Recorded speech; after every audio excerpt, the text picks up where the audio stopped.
Welcome to the Huddle Sports Network, where we're breaking boundaries and redefining podcasting. Broadcasting live on 6 different platforms, we're bringing you the latest in sports like never before. Imagine tuning in to real-time discussions, expert analyses, and fan interactions all at your fingertips. Each platform offers a unique experience, whether you're on YouTube, Facebook, or Twitch. We're not just sharing stories, we're creating a community of passionate sports enthusiasts. Join us as we dive deep into the evolution of podcasting, where every episode is a chance to engage, debate, and celebrate the world of sports. This is where your voice matters and the game never stops. Welcome to the Huddle Sports Network, where we're breaking boundaries and redefining podcasting.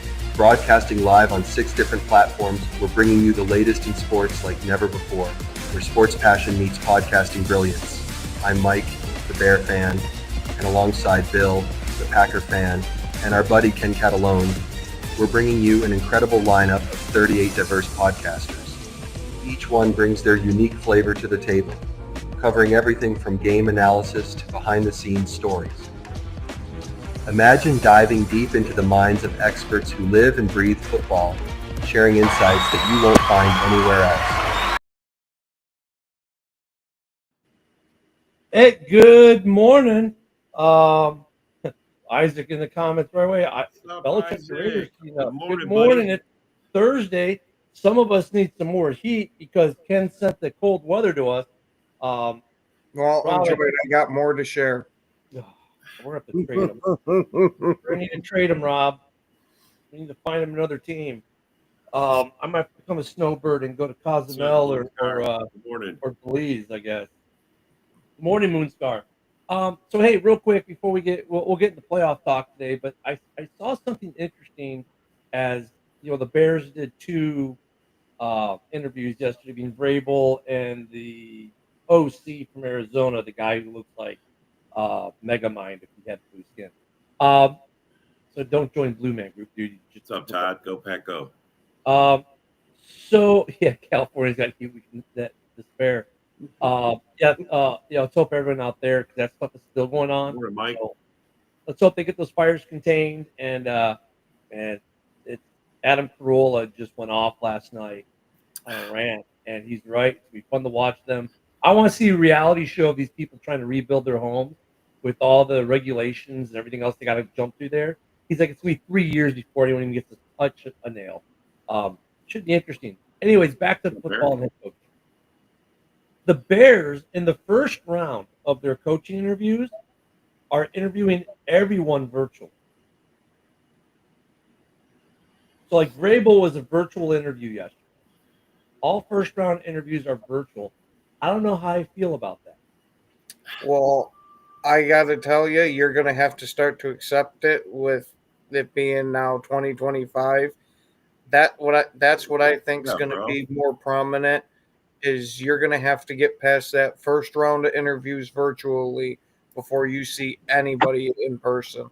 Morning, Joe. Yeah, I mean, because you hear they go to Hallis or they go to wherever and they have their interview, but I don't know if this is the first or not. But the Bears doing it all virtually in the first round. I mean, it is more like you said, Ken, more with the times. It's probably a cost savings, not just to the team, but for everyone. But that was just interesting. Yeah, Jets at 15 candidates. Look, I don't think that interviewing 10 or 15 guys is a bad thing. Because like if I'm interviewing Joe, and even though I think in the back of my head there's no shot, Joe really doesn't have a shot, but I'm going to interview because I'm interested in what he's been doing. I may glean something from that conversation that I can implement for my team without having to hire Joe. You're just gathering ideas as well. You're gathering information about the people that you want to coach, but you're also gathering ideas. I mean, it's intelligence gathering on all kinds of different fronts, right? Because some of these guys, you can't hire them all, and some will end up as coaches other places. Now you've got a little insight about them, what they like, what they, what their ideas are. So. But it's just interesting that they're doing it all virtually. There's a lot of interviews going on right now. It's funny though because I saw within being posted within 10 minutes of each other. Bears interested in Johnson. Johnson to Jacksonville heating up. Johnson intrigued about Jacksonville. Johnson, the favorite to land a NOLA job. And then finally, Johnson may not leave Detroit at all. Nobody knows. Sounds about right for this time of year. Yeah, nobody knows, man. It's all. No. The problem is everybody knows. We all know exactly this guy's going here. No. I know he's going here, and we're gonna hear all that fucking nonsense for it to just be. Well, none of yous were really right. It came out to this was the only opportunity left. Well, dare I say some of it be clickbait? Oh God, we're going back to the clickbait. It's off season. Yeah, I mean, it's just funny though that within 10 minutes you get these stories all claiming and it is clickbait because that's how they make their money. You know, you click on, they get their advertising revenue, whatever. It's just funny, and then like now the articles with the Raiders and Belichick. Belichick may spurn North Carolina. All the NFL teams are now all of a sudden interested in Belichick. Like, dude, that dude ain't leaving North Carolina. I don't buy that one, but I saw last night. I saw one from a source that I don't want to say I trust, but one that is usually right about Raiders things. And they said that the Raiders are actually very interested in Pete Carroll, and that the interest is mutual. That to me makes sense. Like, Isaac, Joe, you get you a Super Bowl coach. That's what I'm Isaac, saying. you don't call that. I would love to have Pete Carroll as the coach. Oh, there was one other piece of fun coaching news. So, but it said that there was two guys. It said that the Raiders are actively like. What's up, JP? In fact, the reason that they let AP go was that these two guys, like they were looking at their availability, if they were going to be available, and also their level of interest. And once the Raiders checked both the boxes on that, they let AP go. That's why he didn't get fired on Black Monday. Well, today's Carroll Day in Chicago. I had not heard Carroll to the Raiders before, but I mean, it makes sense. It makes sense. They keep but the other guy that's apparently the Raiders' favorite candidate is Liam Cohen from Tampa Bay, and him and Brady have quite the relationship. So that makes sense to me there. That I mean, look at Brady dipping back into the well, so to speak, but Deion Sanders, now his coaching, NFL head coaching dreams, he said he will not leave Colorado unless he gets to coach both his kids. Think about that for a second. He wants them both on the same team, and then he'll come coach them. Are you insane? Oh my God, he needs. Wait, are we asking if Prime is insane? Yes. Yeah. What a goddamn Karen. That is a major Karen. Oh my God. I mean, now look at his one son's probably gonna be the first quarterback. Could be the first quarterback off the board, and his other son could be he's a corner, right? Could be one of the first corners off the board. So it's they could both be first round picks. I mean, it's theoretically not impossible. It could happen, but could you imagine? Let's say the Titans get both of them. Deion might want to coach in Tennessee next year. I mean, I saw that though, and I did chuckle. And I had kind of the same reaction where I'm like, dude, come on. But, dude, this is Prime we're talking about. This is the guy who played an NFL game and a Major League Baseball game and an MLB playoff game and an NFL game in the same day. He didn't do it well. He kind of was there in the football game, but I don't put anything past Deion.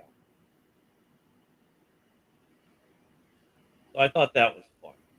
Fuck yeah, the coaching carousel is gonna heat up. We're gonna every day there's gonna be look now Glenn's now a favorite for the Saints job. It was Johnson 20 minutes ago. Kingsbury may not take a head coaching job. I'm sure then that means in about 5 minutes, there'll be a bunch of articles about Kingsbury, who's a favorite to be coaching somewhere. It's just funny. Well, I mean, I see the wisdom behind a virtual first interview. I mean, just think about this. You could just go and like, hey, what's your number? Give me your number. I'll go back and talk to people. We'll figure out if we can meet. What's your philosophy? What Yeah, you could get some of that there, and then they can accomplish everything they need to for a first interview. I think virtually. It's not that they have to be I don't see. I think that's a good way to get business done. I mean, it doesn't. You're like you said, you want to get it done as soon as possible. So if this saves you handing every person that comes through, you want to save that and give the royal treatment to the guy. Maybe the one or two candidates you got it narrowed down to where you want to call them in and bring them in because you're not going to bring every candidate in and wine and dine them and limo them around and fuck that. And now you avoid you see you high five the guy exiting the building as you're entering the building for yours, right? They're not both in town at the same time. Everyone's just at wherever they're at, and they hop on the computer and they talk for a couple hours and. Literally that one can end. 2 seconds later, the next one can begin, and there's no waiting in the hall to meet Mr. Bowles or any of that stuff. I get it; it makes sense to do it that way. It kind of really does. I mean, it sounds Broski like they're just doing virtual. So I mean, if that's all he's doing, I mean, if it's just virtual, he's not bringing them in. It's no harm, no foul to talk to someone on a camera, man. Sit in front of a computer screen and interview people. That's. To me, it saves time. You at least get it. You can weed out all the assholes you don't even want to bring in. You know what I'm saying? Oh no. I mean, and with the virtual, it's like no one's wasting time. No one's wasting time traveling and all the other stuff that goes along with it. We do everything else right. Swipe right, swipe left. Right. I mean, I don't mind like Broski, I don't care that they're hiring a bunch. That he's looking at one or two college coaches and a bunch of OCs and DCs and picking these people's football brains. And because, like I said, I look at it as twofold. One, you're looking for the guy who's going to be your head coach and meets the check boxes that you have. Coaching Tinder. And the other thing is, coaching Tinder. That's a good way of putting it. That's the way to put it, Isaac. Yeah. And then the other thing, though. And like I said, the other thing that goes on with these interviews is they're gleaning information about, these guys, what their proclivities are. So if they are head coaches otherwise, but they're also getting ideas like you may not like I may be interviewing Joe for my head coaching position. And I'm saying, well, I like Joe. He's a good guy, but he's not the guy, but he's got a really good idea about X. Hey, I don't know if you guys know how accurate that is. Like the coaching Tinder, because just like Ken was just saying, like, you're taking some of these guys out, knowing that I don't really know if this is a guy, but you're giving them the shot, like, whatever. But the same way, coaches are just using them for the free dinner too. Like, it's like there are coaches that are like, hey, I know I'm not going to sign here, but I'm going to use this place for leverage to get a higher contract where I really want. So it's like, but honestly, if you do a virtual, you can record it. You can send it up. Look, man, this is why I like this guy. McCaskey can look down and see all the interviews himself. I think that's why. Well, Pat, look, this is what I hit. Look, what do you think? It's like putting players on tape, right? Because I can go back, I didn't hire Joe, but he had a really good idea how we could fix the linebacking core or whatever. And you can really show people, hey, here's a little nugget I can use. You get a coaching job, and I didn't hire Joe, right, John? but he had a really good idea about something. Or I didn't hire Dorn because 99.9% of his takes are about as good as the playoff win the Miami Dolphins are going to get this weekend. But he did have a good take on X, and I can take that little nugget now and implement it. And I don't know if you're wasting time because what are they gonna? What's he doing, Broski? I mean, if he's not doing the interview, what should he be doing? I don't think you're wasting time when you're gleaning information and gaining insights and looking for a head coach. You're wasting time if you're not doing that. I think it's the inverse. If you're not interviewing people and find out information, that's when you're wasting time. taking a 2-hour interview with the OC of the Arizona Cardinals, who probably isn't going to get the job, is not necessarily wasting time. See, what I think it is that Broski more wants is for you guys to target a specific guy, Oh, yeah. go all in on him, and have him as the coach tomorrow. That way you can get the ball rolling type of thing. Yeah, and I get that too, but that's just not reality, right? Like, we can't go all in on Ben Johnson. Well, I don't think Broski does, but some Bears fans do. You can't go all in on Ben Johnson and put all the eggs in the basket, and then what Ben Johnson decides, I'm not leaving Detroit, or decides to go elsewhere. Broski is proof you can't make every fan happy. No, I mean, I think they're doing their due diligence by checking and talking to every coach. You may find someone that like, holy shit, this guy said something I never, they see something I didn't see. You might run into an innovative. I mean, but I do understand what he's saying. You guys got a plan. Is there a focus? Is there a direction you want to go? Well, I think there is. The Moonstar, he says something that I kind of alluded to yesterday, is like, look, at some of these guys are looking, they sought permission. Like, they didn't have to seek permission for the offensive coordinator from the Arizona Cardinals, who was eliminated from the playoffs, but they did, right? Which means that they were talking to him for head coaching and an OC position, either or. So I think some of it is looking at pairing people up and other. There's a lot to it. There is a plan. And some of these, honestly, are smokescreens, right? Because look, if I tell Broski, you're my man, you're going to be the guy I want, and you're the only guy I'm going all in on, well, now he's got all the leverage in the world, i.e. Jordan Love, the Goody last year. But if Broski's got some competition because I brought Joe and Ken in, now he doesn't have all the leverage. So, well, you know what? I mean, Ken's just as good coach as Broski. So, Broski, I don't know if I'm going to give you $50 million, man. I can get the same thing out of bearded Packer fan there and be just good. Well, shit, I'll even give you a $10 million discount. Give me 40 and I'll come in. Each coaching job has something different to offer. I mean, the thing about the Bears is, though, you already got a GM, you already got a quarterback. The coach, you're getting your coach after the fact. The coach has no say on the quarterback, so you have to get a coach that wants Caleb. Yep. Well, I think Caleb is part of the draw, though. That's the thing. Caleb is. Well, I mean, I'm not saying. Look, it goes both ways, though. Some guys, because it's like Drake May is part of the draw. The situation is the draw, right? Probably like if you look at Chicago and you look at New England, their draw is why Drake May and Caleb are part of it. They have young franchise quarterback. Both have a ton of money in free agency, and both have good draft capital, right? That's what makes those two teams a draw versus New Orleans, which doesn't have a young quarterback, that's only a year in the league. They've got Carr's been around forever. They've got no money and a ton of aging players. So, I mean, they're the inverse of Chicago and New England.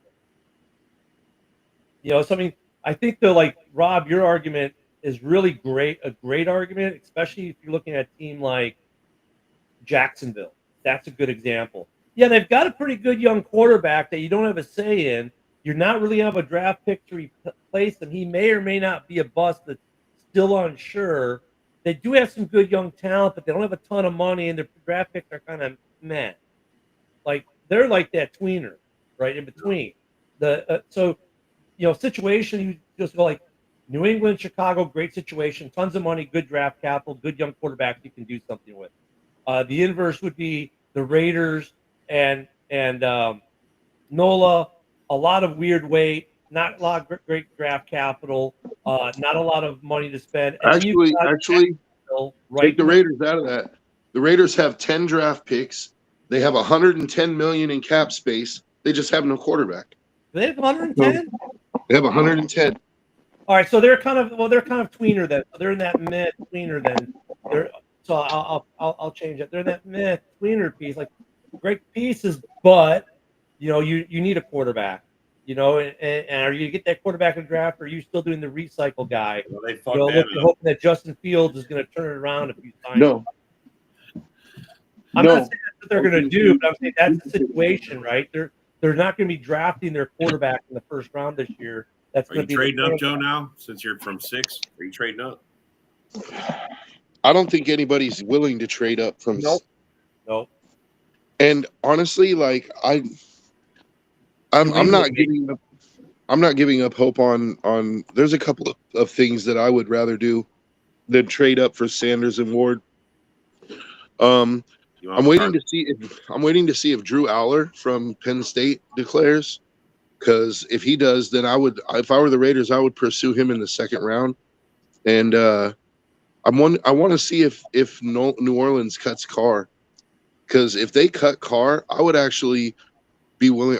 I would not just be willing, but I think the Raiders should bring Reunion. Carr back as a bridge Yeah. on a cheap contract for 2 years and let the rookie sit behind him. Because can you imagine Carr throwing to Brock Bowers instead of AOC? Like Carr throwing to Jacoby Myers, and we still have our first round pick that we could use on the what is his name, Tedwin McMillan, the receiver, the best receiver in the You want draft. to run it back? I do, Yeah, but I don't know if I want to spend the number 6 pick on Genty, because here's my thinking, Rob, is that we definitely need a number 1 receiver and we definitely need a running back, right? But if we take Genty in the first round, yeah, he's an elite running back, but now we're picking in the third round, we're picking dog shit at receiver, right? Or not dog shit, but we're picking number 2 guys, not number 1 guys. Whereas two of the best. Whereas if we take the receiver in the first round, we can still get a starting quality, a number 1 running back in the third round. That's my thinking. I mean, if this last year proved anything, the stud running back, rookie running back, and the studliest of the receivers didn't even get picked in the first round. Well, I'm going to say this: Jamar Gibbs. He's the last highest pick running back that I've seen, and he's still paying dividends for the line. Well, and running back, yeah, Gibbs and then Bijan are both. Yeah, even good. Bijan. Yeah, Bijan was in that draft too. But He was picked high. Yeah. Look at the kid down in Tampa. The year he's had. Look at some of these young receivers that weren't the big 3 last year had great years. I mean, I think you can get a wide receiver and even a good running back at the end of the first round or in the second round or even the third round. Brandon Marshall. Hey, bear down, Mike. You're right. You're right. I would like to have T. Higgins in Vegas too. Yeah. I would take that. No, you wouldn't, Joe. He'd cause too much problems for you over there in Vegas.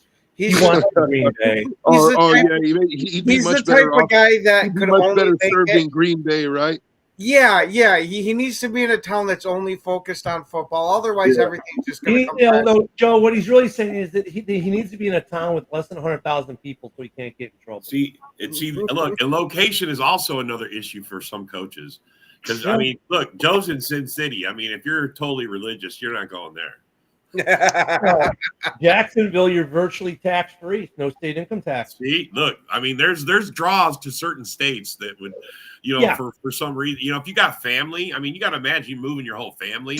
I mean, yeah, but you know what though? These dudes don't care when they're making $10 million a year to go. Yeah, live in Chicago for 1 year, and then they'll talk to me because it's fucking cold as fuck. So yeah, I would do it. I mean, yeah, Chicago's cool, but I don't know about Jacksonville. Jacksonville's pretty rough. Well, you don't live in Duval County. You live outside, like in Doctors Inlet. Yeah, I was going to say Jacksonville. Jacksonville is pretty tough. Hurricane Alley. You go live in not just the hurricanes. It's the hurricane of crime as well. You go live in St. John's, the St. John's area there across the bridge. I mean, there are some nice areas they can live, but yeah, Jacksonville's not exactly a happening place. Sorry, Duval, you're not. I mean, yeah, there's not much there. The zoo there is a joke, but I mean, look at the tax situation's good. They don't get hit by anything bigger than a Cat 1 usually, which is basically just go grab a beer and party. But I mean, the draws though, when you look at the teams though, that's going to, some of the situations are going to draw. The GMs, I don't know how much impact working for a certain GM has for some of these guys. I think for some it really doesn't. For some it does. But look, at the end of the day, I mean, this is next week is going to be a lot of virtual interviews, and then we get to round 2s, and that's when it's going to get interesting. Right now, it's just a bunch of information gathering, which is kind of smart by these GMs to do for all these teams, and interview as many people as they can, and put as much ammo in the tool bag, and then narrow it down and have the big discussions. But for the teams that aren't doing that, they're playing this weekend, and we got a few games, fellas. So let's get into a few. We'll start right off with what should be the interesting matchup Saturday at 3:30 p.m. I think that's Central Time. Chargers Texans in Houston.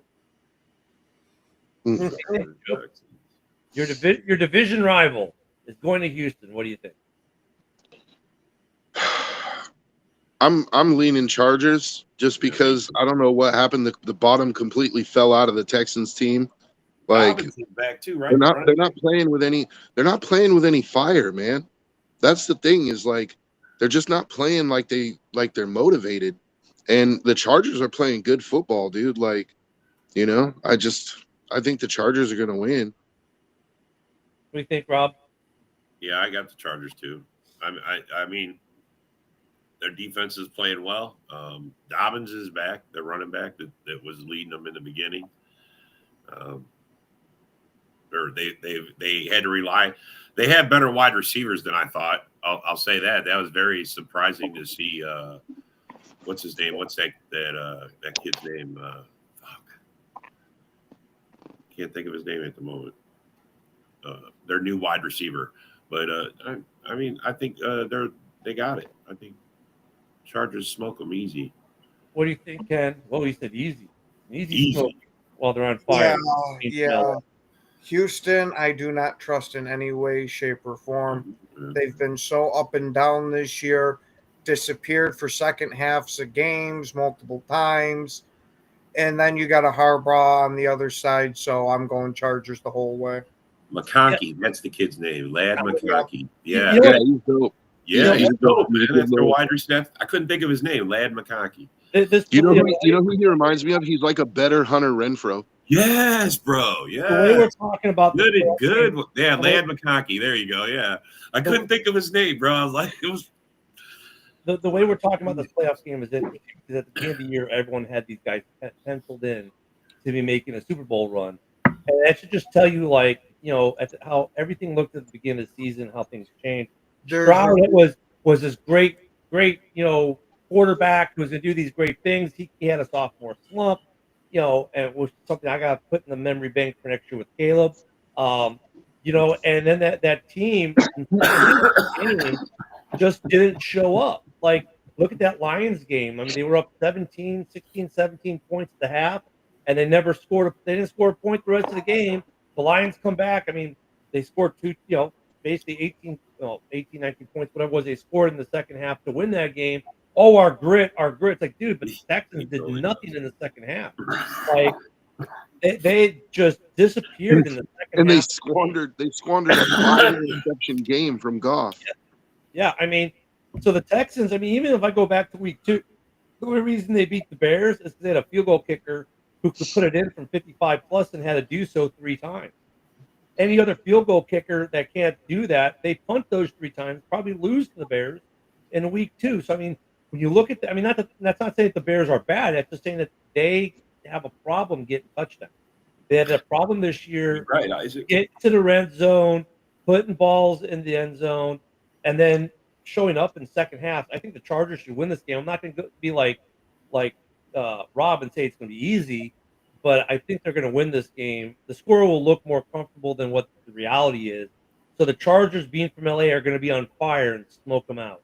Well, it's more that I think the Texans are a collapsing team. So yeah, and the Texans don't have their offensive line has not been able to protect Stroud very well this year, and the Chargers have the number 1 defense in the NFL right now. Yeah, they got a good. I think that's going to be the tail of the tape right there. Ken's the only one who got all the puns, so kudos to Ken as we move on to the next game. We'll get a chance for some more Ken here for Monday night. This next game is going to be kind of interesting. I think a coaching job could possibly, I'm not saying it is, but could possibly be on the line. As the Steelers go to Baltimore to play the Ravens. The Ravens are 9.5 points on this game, Rob. Do the Steelers have a chance? I mean, these guys are like, they just played each other. So, yeah, I mean, the sting is still in the air, bro. I mean, do the Steelers have a chance? If this time it's in Baltimore, I mean, bro, it's the playoffs. Lamar is a bust in the playoffs, so anything's possible. I mean, I'm sorry, man. Yeah. Do the Pittsburgh have a chance? Yes, 9.5 point favorites. I would probably still take Baltimore to win, but if I was betting, I would take the points and bet Pittsburgh doesn't lose by 9.5. There's no way. Joe, what do you think about this game? I don't expect it to look like the last game. I think, Pittsburgh's defense is going to come to play. We have the Lamar Jackson playoff woes. I think that Baltimore gets it done, but I don't think they cover for sure. I think that's too big a spread. I think the Steelers play them a lot closer, and they win by maybe a touchdown, maybe a field goal, somewhere in that 3 to 7 range. Facts, broski. I agree with you. Bear Down Mike is trying to sleep on the couch today by saying the Ravens are going to steamroll the Steelers, and then he goes on to say, I'm saying this to piss off my wife. Mike, I hope you have some nice blankets and a pillow on your couch. Man. You're on the couch, bro. And if it does happen, you're really on the couch. So let the dog snuggle up for warmth. Yeah, there you go. So, Ken, what do you think about this? Look at Lamar got to the AFC Championship game, so I don't know about the Lamar playoff thing anymore. But what do you think about this game? I think the Steelers do have a chance, a snowball's chance in hell, because I think that Baltimore is going to be winning this one by double digits. A-Dub says So Mike. you think they cover, huh? Yep. Yeah, that's 9.5. A-Dub says Mike Mhm. A-Dub says Mike Tomlin said he's open to starting Justin Fields in the playoffs. I didn't even know that was a consideration. Okay, if he starts Justin Fields, I change my score prediction to by 17 points they'll win by. I don't. He doubled it. Look, honestly, I see the Ravens winning this game because the Steelers are in the midst of an epic end of season collapse, losing 5 straight, 4 or 5 straight, whatever it is. They have not won a playoff game in 8 years. And I think when the Ravens beat them, there's going to be serious discussion in Pittsburgh about their head coach. And I get it. Just signed an extension last year. He's had a winning season all 15 years. That's great, fine and dandy. But if you're not getting done in the playoffs, look at to us who haven't been in the playoffs every year for 15 years, going, you're freaking stupid to fire him. But they're like, we go to the playoffs every year and then we just go home. So what's the point of you getting us to the playoffs if you can't take us any further? I think Tomlin, if they lose this game, I'm not saying it's going to happen, but there's a possibility he could be hitting the pavement looking for a job come next Monday. I think that would be dumb, but I agree with you. I think there's a possibility.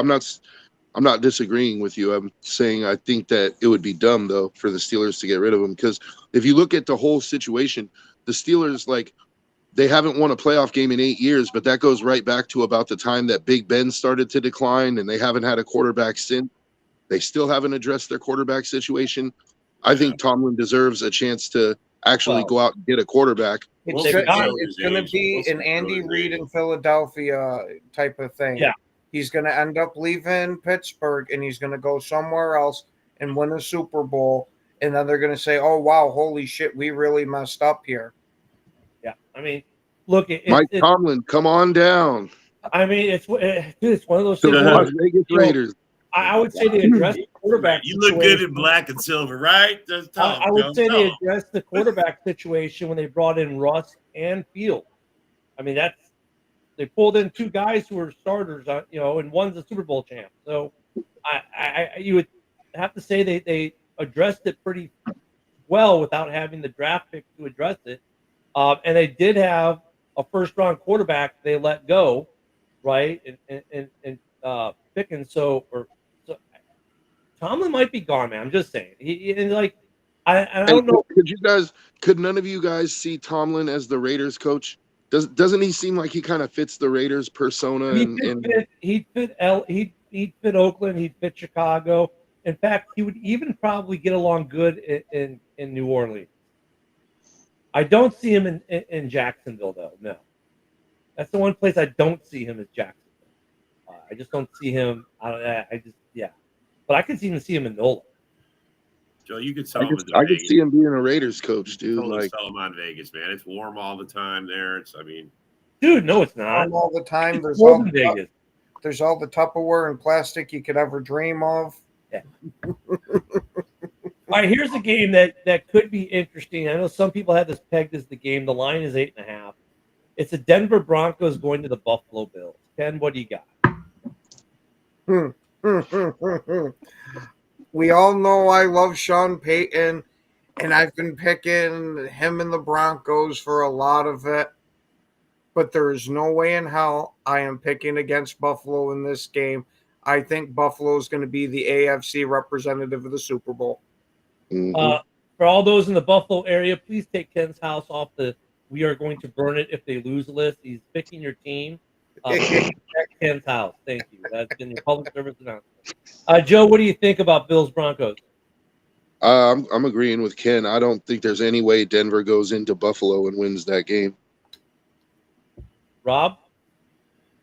Yeah, but I think Denver's defense can slow down the Bills. I think this is going to be a better battle. I mean, I think in the end, the Josh Allen and the Bills are too much, but I think it's going to be closer than you guys. I think. What's the line? Well, I didn't say it was going to be an ass whooping. I just said I don't see him winning. No, I know, but what's 8.5? 8.5. Wow. Oh, I don't think they cover. I don't even think they cover that. Holy shit! I would see I think here they again. win, but don't cover. Yeah, they don't. They win, but don't cover. I agree with that. Yeah, I don't think Buffalo has a snowball's chance in Buffalo of winning this game. I mean, they're not going to slow Allen down that much. I don't think they're going to slow so them then you down. mean you don't think Denver's going to lose? at all. Yeah, you had it backwards, bro. Uh-huh. Well, there's a snowball's chance in Buffalo because there'll probably be snow in there, and they won't even be able to make the snowball. They're going to get hit so hard. Honestly, I think it's going to come down to Bo Nix making a rookie mistake in the playoffs, and you know. And it's the Buffalo area. We don't do snowballs around here. They're ice balls. Yeah, exactly. Packed with batteries. Packed with batteries. Like look at With batteries. they have been coached extremely well in Denver. That's been their MVP has been Sean Payton coaching. I honestly, I mean, yeah, Surtain's good, but after that, you know, Buffalo is going to be okay. I see Buffalo winning this game. Mm-hmm. And I don't see it being that close. We'll save that game to second to last. This next game, which is the Sunday night game on NBC, 7 p.m. start. Commanders at Bucks, and that's going to be an interesting game, right? Because Baker's they got back on track last week. Washington has had no one thought Washington would be a playoff team at the beginning of the year. It was a patchwork team with a bunch of one-year contracts. Got older guys that were coming from other teams that weren't like the guys that, Mike has to go get them.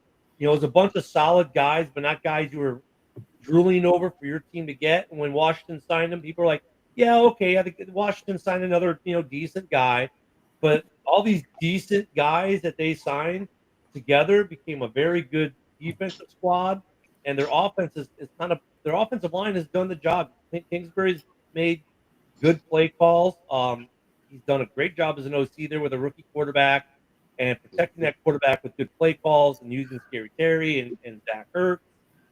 They got a good running game going there. This should be a good game. It's in Tampa. The line is basically 3, so it's that home team 3. So they're Vegas is saying this game is pretty much dead even.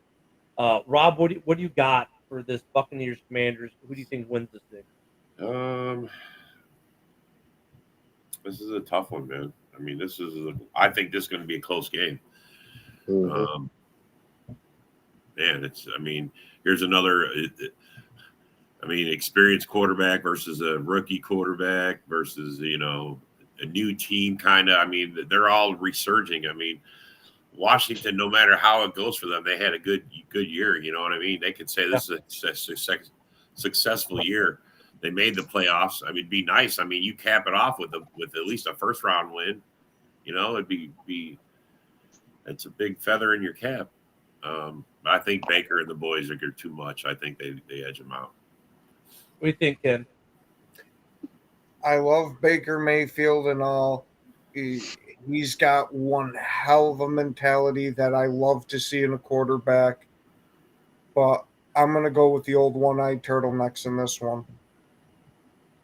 Oh, he's saying HETR, motherfucker. What do you think, Joe? Man, I really like. I'll be happy with either one winning because I really like Baker and I really like Jaden Daniels, but I think the Bucks just have too many offensive weapons. I think Jaden Daniels will keep it close, but I think the Bucks are going to win. Yeah, in the comments, it's Bucks, Bucks, Bucks, Bucks. Look at Commanders. Thank you for your hospitality when we were in DC for the game. You guys are phenomenal. Can't say Thanks enough. for the Hail Mary. Can't say enough good things about your hospitality and how you treated Bears fans. At tailgate, during the game, post game. But I think this is where it ends. I mean, great season, but I think this is where it ends. There'll be no HTTR for me today. Baker has just got that X factor too. Like Baker himself can just take a game over, and Jaden, we don't have that yet with him, but Baker we do. Baker can take this game over, and his receiving core. I mean, Scary Terry's nice. Don't get me wrong, but dude, I think Otten is back as well, and that kid has been ridiculous for Tampa all year. So then they got Bucky Irving too. Yeah, they just having a great and year. they run their offense through Godwin instead of through Evans, right? So Evans is he's not the primary target, which I think is good because it opens him up more. I think they just have too many weapons, man.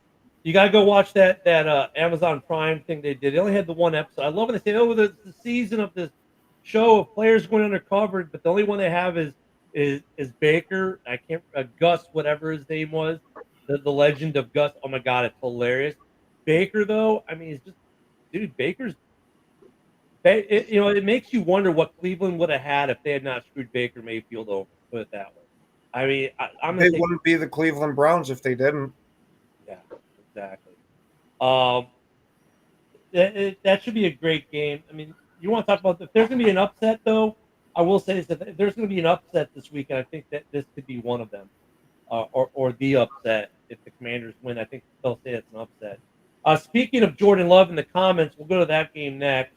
We got two division games this week, so we'll go to the Packers first because Packer fans, I kind of already know what they're going to say. The Green Bay Packers, who just lost to the Chicago Bears, go to Philadelphia to play for the first time in 6 years. Hey, it doesn't matter. You lost. They go to play the Eagles, their complete rematch of Week 1.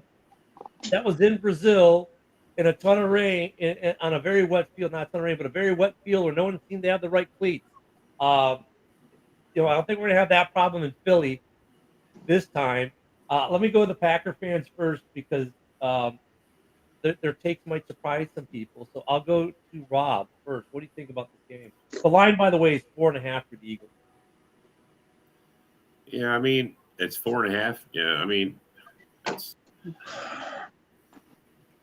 I want to say we steamroll them, John. I mean, I like your enthusiasm, but I mean, it just depends on which team shows up. I don't know, man. The way they play, it's hard to say. They finished the last two games with losses. I mean, normally LaFleur's got us on a winning, moving in with momentum. I mean, I don't feel it, so it's hard for me to pick the Packers, man. It really is. I'm a Packer fan, and I love my team, and I want them to win, but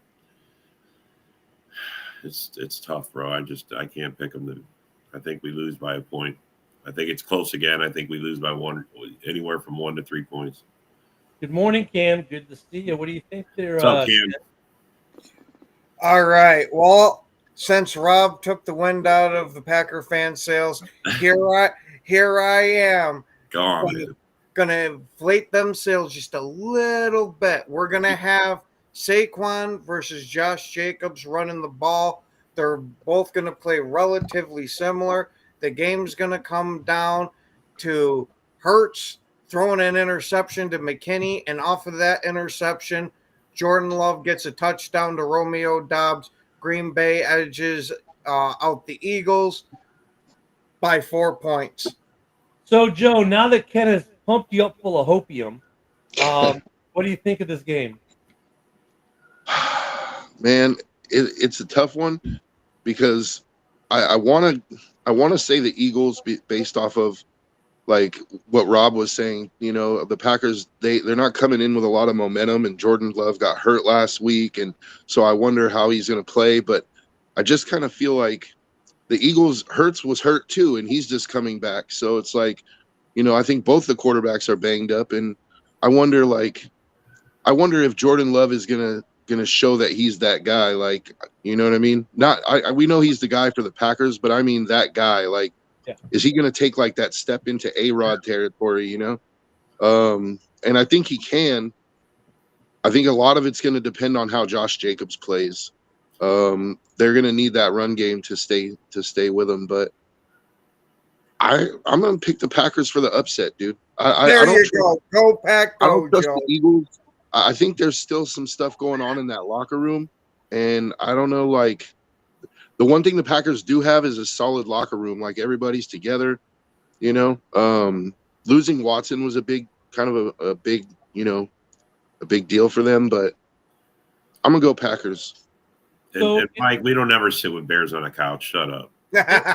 Interesting. Well, you might be after this game. No, we'll just sit on the adjacent couch. Interesting thing with that, Hurts has not cleared the play. We bring our own. Hurts is cleared to start practicing, but he's not yet cleared to play.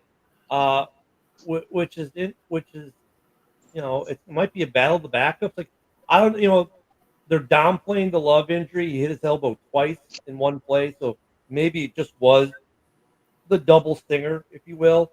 But honestly, if I had to go Saquon versus Josh, I'm taking Saquon because Philly just does a much better job at running the ball in the second half, and that's when Saquon tends to take games over, kind of like King Henry's doing in Baltimore.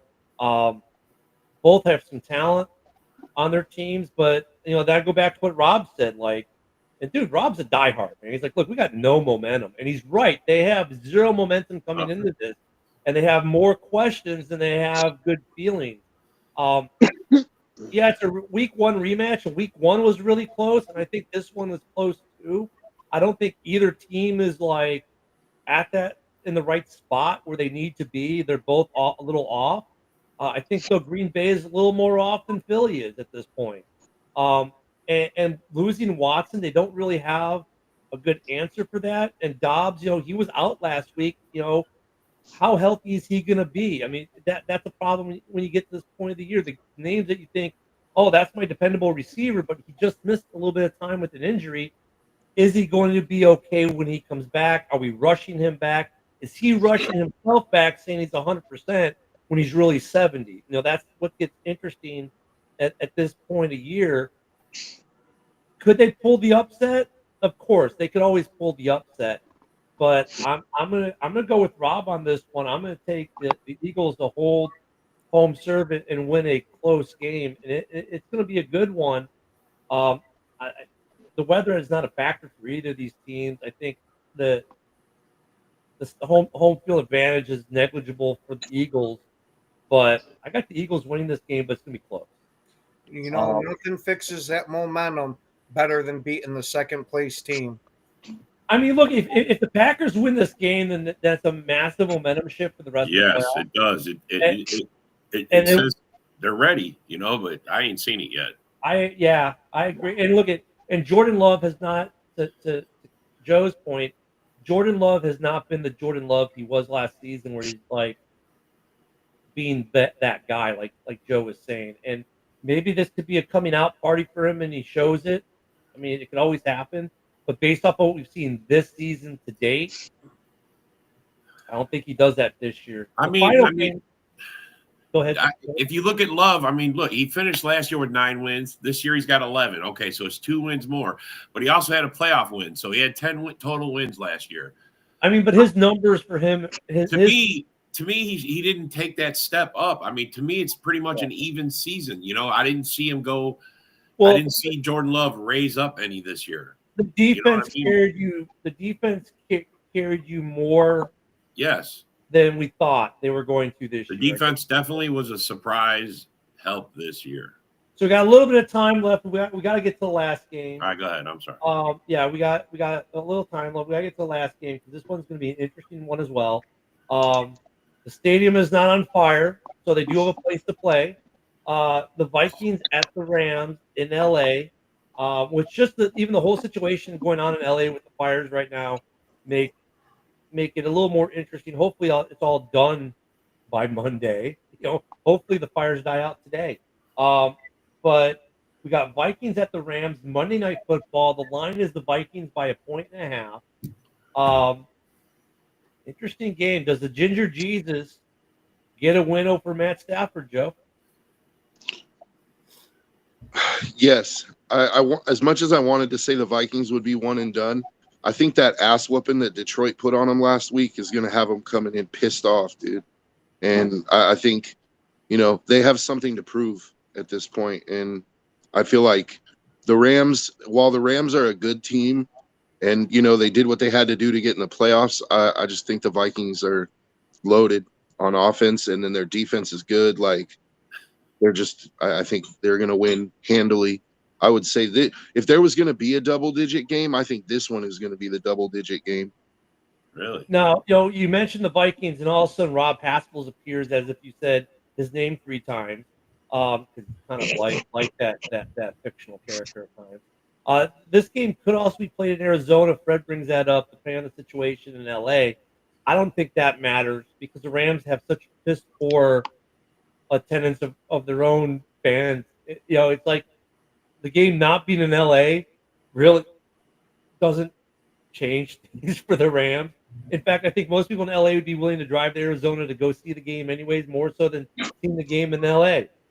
It might be an advantage for the Rams. I don't know. I don't. This is an interesting game, Ken. What do you think? I think, to piggyback off of what Joe said a bit, is that the Vikings are going to be royally pissed off of getting smacked around by the Lions. They're going to come in with a fire lit under them, and Sam Darnold is going to freaking smoke the LA Rams.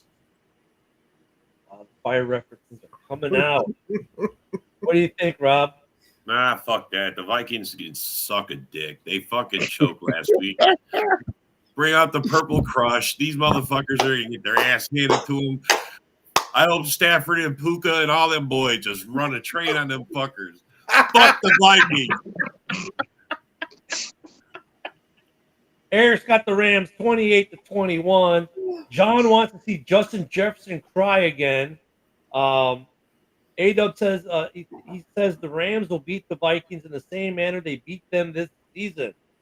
Rob says if we get good Darnold, we win. Is there such a thing? If they get game manager Darnold, they have a chance. Yeah. If it's Kyle Orton Darnold, they have a chance. But once again, like with Buck, you got a quarterback named Matt Stafford out there who just does things, and all of a sudden, you think you got the Rams where you want them. Look, they should have beaten Detroit in the playoffs last year, but they couldn't finish in the red zone. Kind of familiar with teams not finishing in the red zone against Detroit, because that's what their problem was last week. They'd get to the red zone and couldn't finish. The Rams, Dorn 43, the 30-point victory for the Rams. Yeah. So look, if you want Vegas betting, do not follow John Dorn's advice ever. Okay? Dorn's been huffing deer piss, like. Yeah. But this is gonna be a good game, and I don't think. I mean, Stafford will make we've seen Stafford at the same time make the stupidest freaking interception throws, like the one to McKinney this year, which was like, "Hey, McKinney, you want to keep your streak alive? Here, let me just throw the ball at you." With no one else around you. I mean, so Stafford can do that when he's trying to create. So if the Vikings can get their defense home on Stafford, it's going to create issues for LA. But Puka and they've got a team with the Rams. I mean, they're without a running back. That sucks. That sucks for them. But if there's going to be an upset of a high seed going out or a big win team going out, I'm going to go with Rob on this one and say it's the Vikings. Unfortunately, both two NFC North teams might be out this weekend. I've got the Rams in this game by the slimmest of margins, a 1-point game, field goal, something like that. it could go either way, but I'm gonna go with Stafford over the Ginger Jesus. And look at Vikings fans, this makes it easy for you to get rid of them at the end of the year, and then it shuts Rob Haskell's up for a while after getting his ass handed to him last week in Detroit.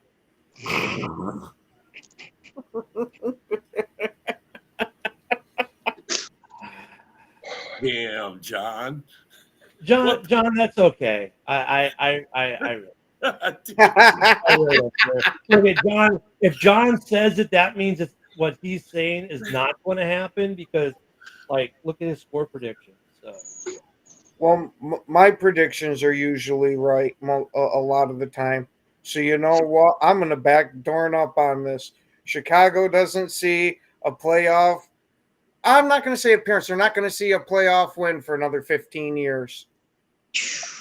A playoff win or a playoff Well, appearance? you got to remember, Ken was trying to pump you up with hope. He's saying they'll never see the playoffs.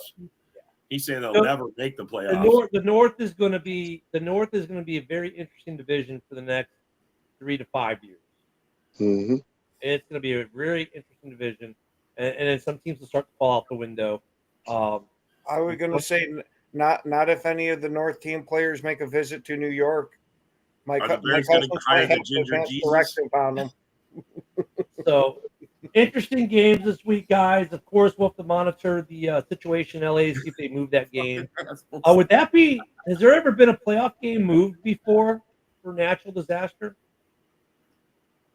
No, but they're not opposed to doing it. I mean, think of all the things that's faced in our times, man. So why would you move it to Arizona? Why wouldn't you move it to San Francisco or Vegas?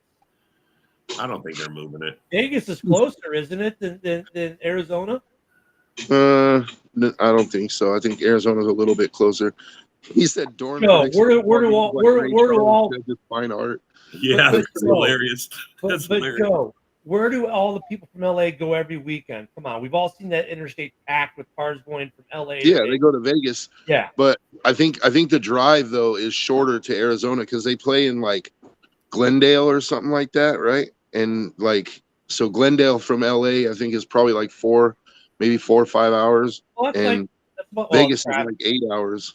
Yeah, Vegas is 8 hours of traffic. Yeah, I've done that drive a few times, but yeah, some good games this weekend. We're going to see some upsets. Of course, we'll talk some more tomorrow about it. We got tomorrow's show Friday. Don't forget JB is on after us. We'll be back here tomorrow. We got the Packers on Frozen Tundra tomorrow night.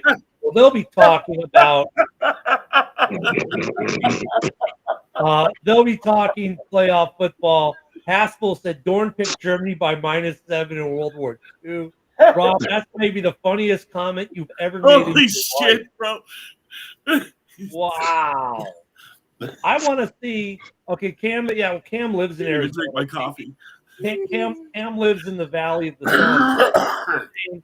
It's actually a closer drive for them to come to Arizona. So thank you, Cam, because he lives right there. I want to see a show of Dorn and Haskell's just exchanging barbs for an hour. I think that could be entertaining, and they could do that on open mic night on Saturday, couldn't they, Rob? Yeah. They could do that. Don't forget Saturday. We've also got 2 Viking shows, 2 open mics. Sunday we're going to have Red Zone Rant and Hallis Hall, and then some more football. And then we'll be back, of course, Monday, and we go through the whole week again. And we talk about how great of a victory the Packers had over the Eagles and how that momentum was just going to be through the fucking roof. Yeah, I think that's a beautiful plan for a Monday looks like. I'm right there with you, buddy. We'll see what Victory Monday looks like there for these guys. But look, it's going to be good, I know we're going to see some stuff come out today.